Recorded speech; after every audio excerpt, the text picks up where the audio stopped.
as you know by now, you are not here to learn anything from me. I am actually here to learn from you in the comments. So here's my question today. I was thinking about this.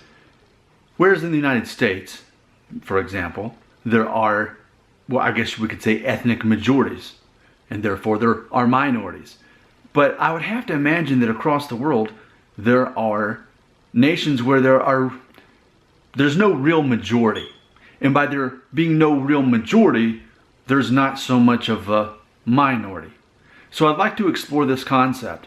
Because, for example, in the United States, there was a whole concept of the one-drop rule when it came to someone of African descent, and if you had any amount of African DNA, you were considered black.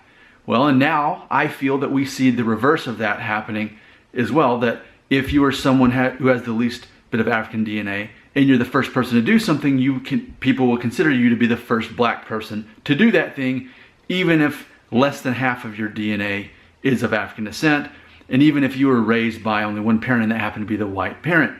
So I can see how that happens with this concept of basing it off of who is the majority of that nation.